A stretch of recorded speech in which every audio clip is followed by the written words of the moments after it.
Et Abdourahmane Dia nous a rejoint dans le cadre de ce segment consacré à l'actualité américaine.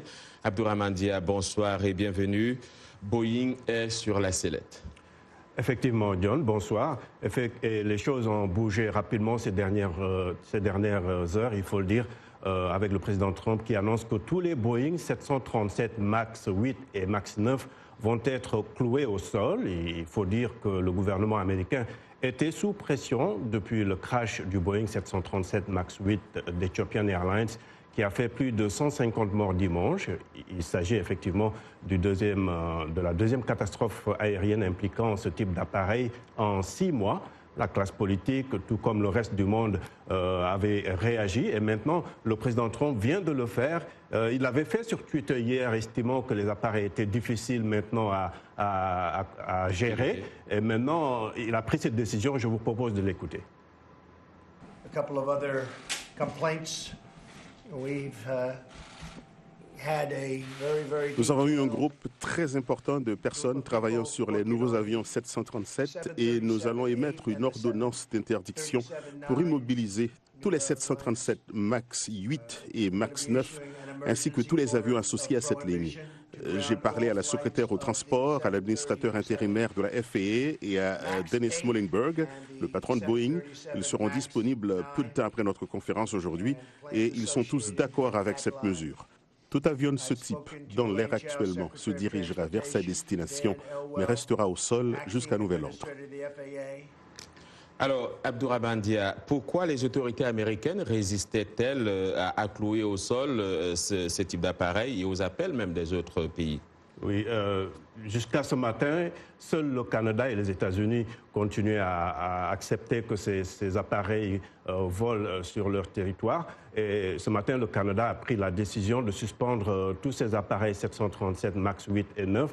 Et donc le président américain a pris cette décision, mais les autorités estimaient que l'appareil était très sûr. Ils estiment toujours que l'appareil est sûr et qu'il n'y avait aucune raison de suspendre leur vol.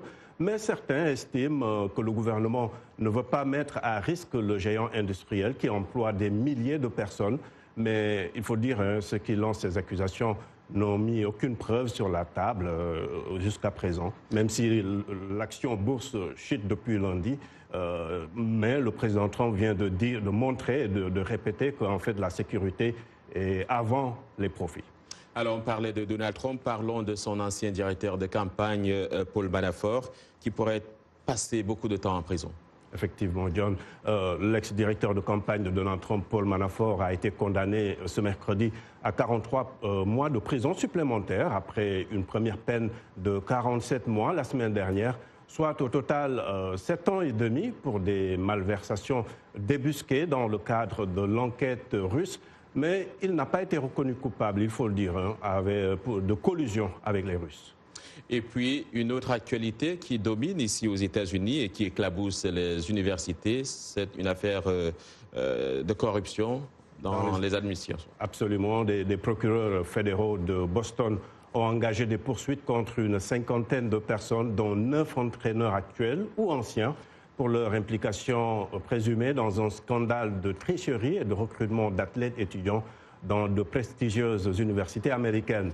2 actrices sont citées. Il s'agit de Felicity Huffman et de Lori Loughlin, connues respectivement pour leur rôle dans Desperate Housewives et Full House.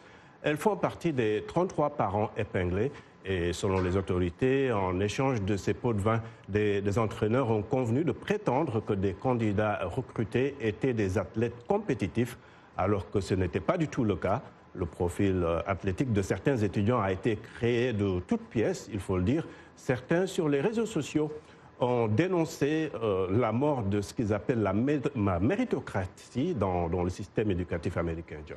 Merci Abdourahmane Dia. On vous retrouve dans nos prochaines éditions pour d'autres faits d'actualité ici aux États-Unis.